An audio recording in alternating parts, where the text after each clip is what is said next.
Bismillah. Assalamualaikum warahmatullahi wabarakatuh. Alhamdulillah.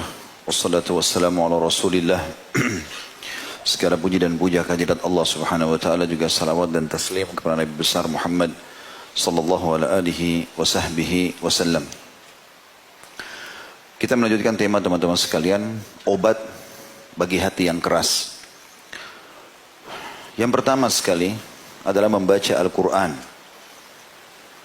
Tentu dengan tadabbur. Dan tadabbur ini artinya berusaha memahami maknanya. Kita mungkin dengan terjemahan ya, dibaca. Dan dalam tadabbur Al-Quran ini minimal 10 ayat per hari. Makanya para sahabat mengatakan ridwanullahi alaihim, kami tidak pernah melewati sehari kecuali kami sudah mempelajari 10 ayat Al-Quran dengan memahami maknanya. Kemudian yang kedua adalah sedikitnya makan, mengurangi porsi makan. Boleh makan tadi kita bilang, tapi porsinya dikurangi. Dalam arti kata, coba makan pada saat dibutuhkan. Misal kita lagi lapar, lagi butuh, kebetulan bertamu di rumah orang gitu loh. Kalau enggak ya sudah. Karena banyaknya makanan masuk, berarti kita seperti mensuplai makanan banyak, membuat akhirnya badan merasa sangat rileks, akhirnya banyak tidur dan banyak rentetan yang lain. Kemudian yang ketiga, sholat malam. Dan ini adalah sudah umum tentunya. Umumnya kita bangun, sholat malam, beribadah kepada Allah subhanahu wa ta'ala. Karena sholat sunnah yang paling afdal setelah sholat wajib adalah sholat qiyamul lail. Dan ini kebiasaan orang-orang saleh.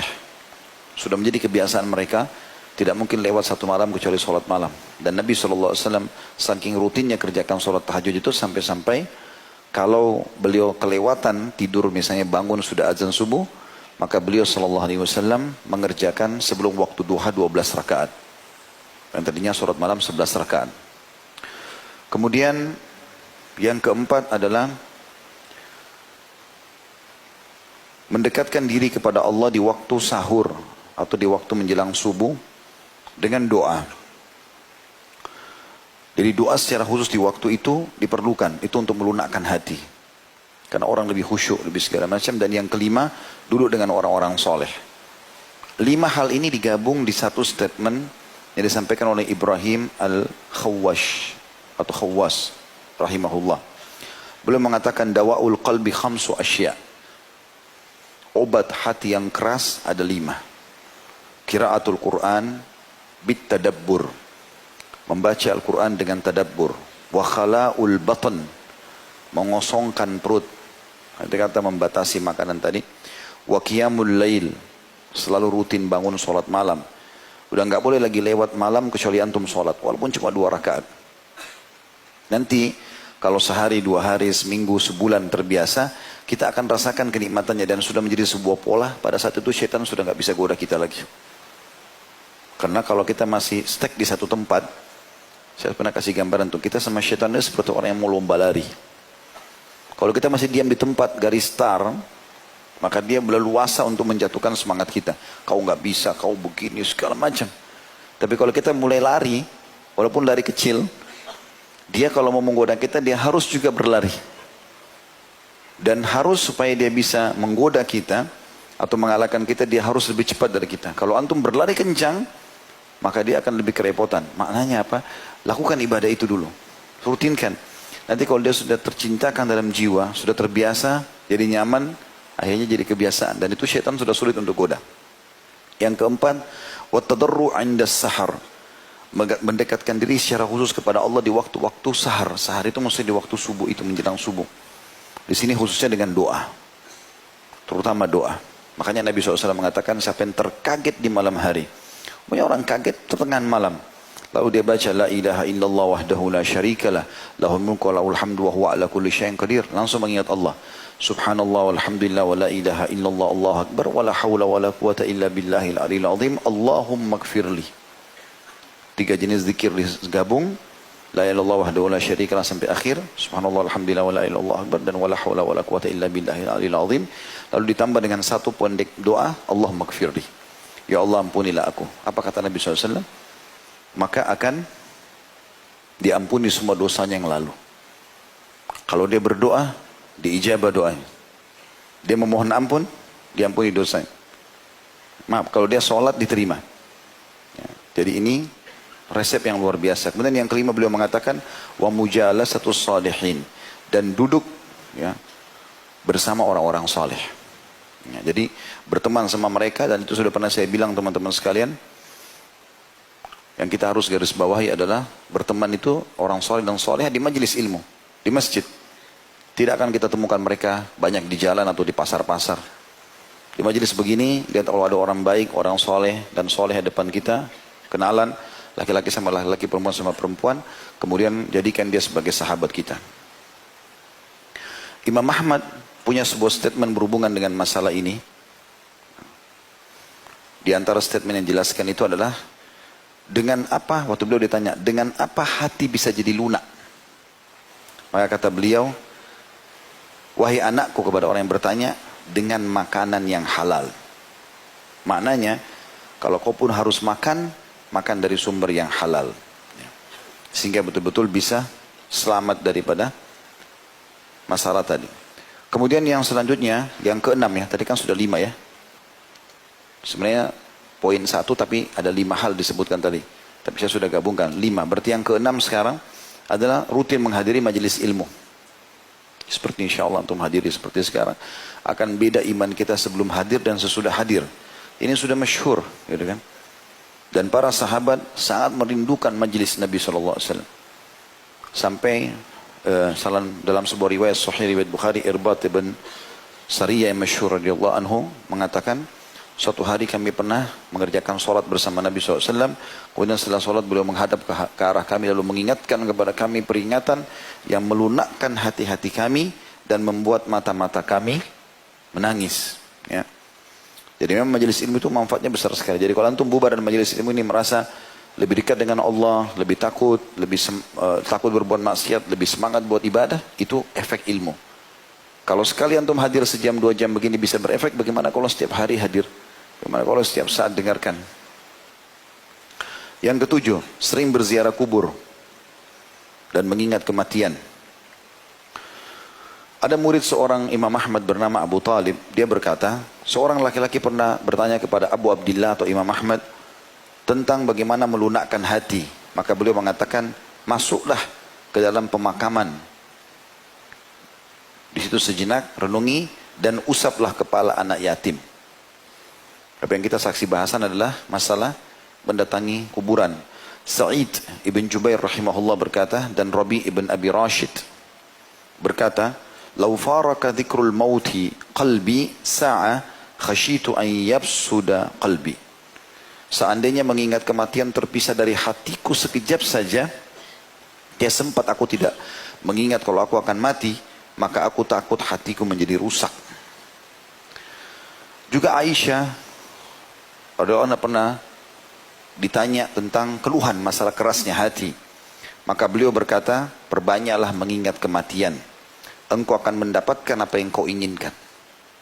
Jadi kalau kau selalu ingat mati, ingat kalau kau akan meninggal dunia, sesehat apapun badanmu, setinggi apapun jabatanmu, sebanyak apapun hartamu, tetap kau akan meninggal dunia, maka hatimu akan lunak. Kemudian wanita yang tadi minta nasihat kepada Aisyah pun mengerjakan, setelah itu dia pun mendapat petunjuk di hatinya dan bersyukur tentang perasaan itu. Ya, subhanallah, saya beberapa hari yang lalu, saya sempat mendapatkan informasi dari teman-teman, ada seorang pengusaha, kalau tidak salah dari Kuwait. Orang ini kaya raya, punya pesawat pribadi, punya mobil, gudang di rumahnya, gudang emas, ada gudang emas, ada segala macam, kaya raya. Terakhir situ tulisannya, ujung-ujungnya dia kesini. Jadi di foto, banyak foto tentang hartanya itu, pesawat pribadinya dengan warnanya, seragam dengan warna mobilnya, rumahnya, gudang emasnya, perhiasan-perhiasan, segala macam hal. Mobil yang mahal-mahal tertata di halaman dia. Terakhir di sebelahnya ada foto kuburan dia. Tanah, gundukan tanah sampai batu di kepalanya. Itu bahasanya adalah, inilah akhir perjalanan seorang miliarder Kuwait.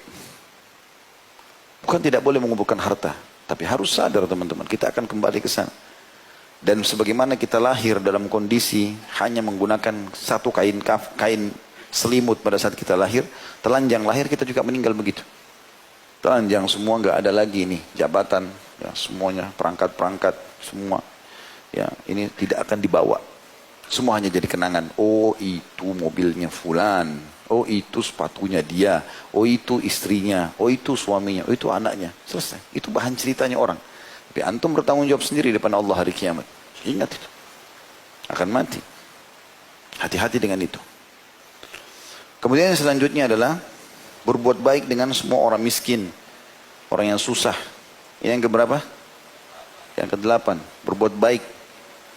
Jadi selalu melihat orang yang lebih susah dari kita, teman-teman. Banyak kan orang subhanallah hatinya keras karena dia sengaja cari tempat yang eksklusif. Dia tidak pernah mau berbaur sama orang. Keluar tidak pernah mau lihat keadaan. Jalan lihat. Di Jakarta ini banyak sekali pelajaran bisa kita ambil. Rumah-rumah orang berdempetan. Kecil-kecil gang. Saya berapa kali masuk subhanallah pulang taklim naik motor. Renungi saya tadabbur jalan. Saya sambil merenung lihat bagaimana mereka ya. Kondisinya rumahnya. Mungkin kadang-kadang ada yang cuma 1,5 meter. Kali 1,5 meter duduk. Anaknya, suaminya di situ jual. Cuma saset-sasetan minuman. Sedikit hidup. Subhanallah. Itu dengan melihat itu kita jadi bersyukur kalau Allah kasih kita rumah lebih besar. Ada orang yang jalan kaki. Ada orang yang dorong gerobak. Ada orang subhanallah pernah dorong gerobak saya temukan di daerah Pancoran. Gak ada sendalnya. Diambil bekas botol minuman, botol air mineral, itu digepengin sama dia. Di lubang bagian depan dekat kepala tutupnya itu, dipakai jadi sendal. Jadi dia jalan itu bunyi-bunyi sendal. Gak ada sendalnya. La haula wala quwata illa billah. Tapi ada orang atau banyak orang yang hatinya keras. Lihat orang begitu gak ada lunak hatinya, bantu ya akhi. Allah perlihatkan mata kita ke orang begitu itu untuk kita bantu. Bukan cuma lewat, oh ya sudah, orang miskin, udah. Ada orang dulu di pinggir jalan, jelas bajunya kotor, jelas ngulurkan tangan, jelas ada kotaknya. Wah kayaknya pura-pura, kayaknya anak pinjaman, kayaknya begini. Bernegosiasi sama syaitan.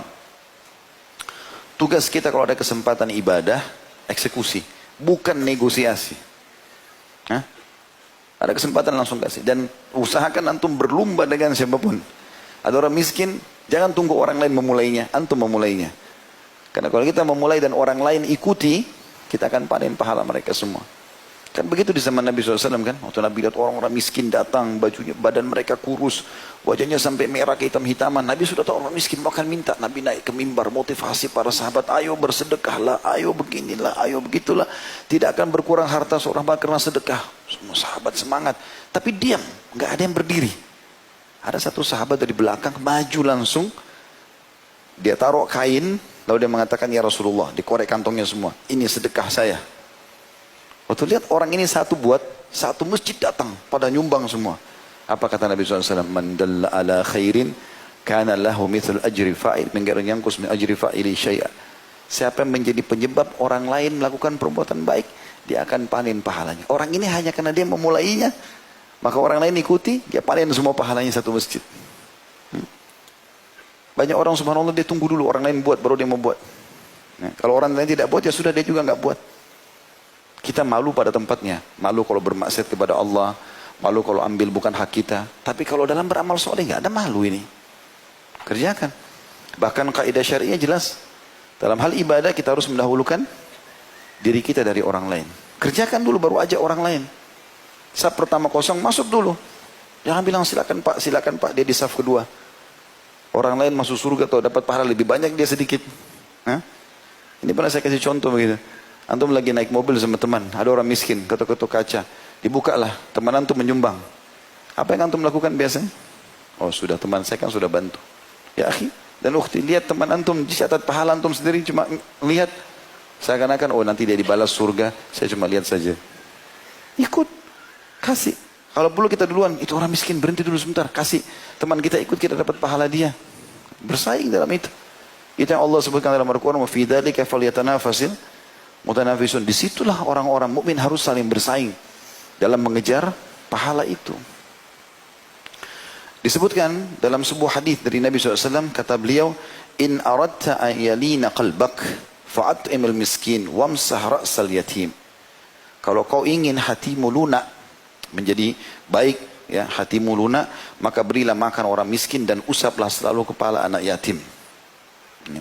Tentu di sini usap bisa mengusap memang secara fisik. Ada hadis yang menyebutkan kalau seseorang mengusap kepala anak yatim, maka berapa kali rambutnya yang tersentuh itulah pahalanya.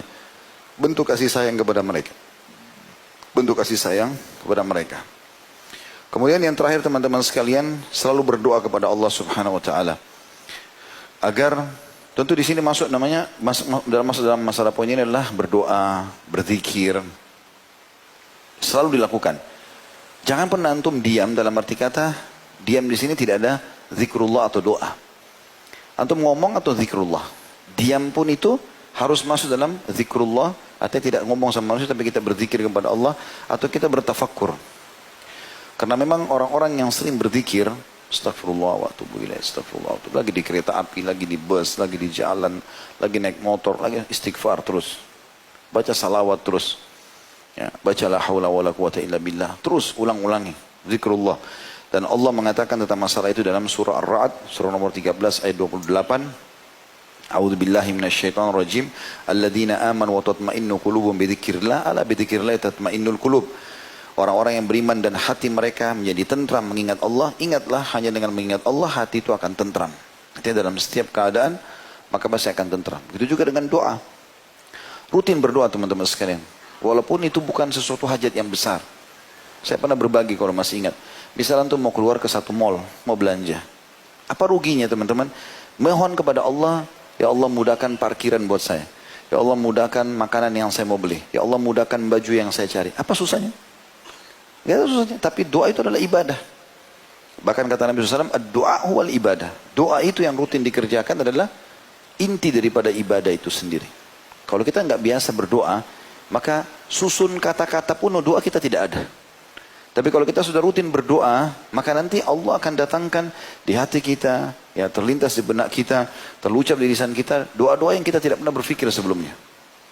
Saya berapa kali temukan gitu, karena kita rutinkan antara azan, iqamah, azan, doa.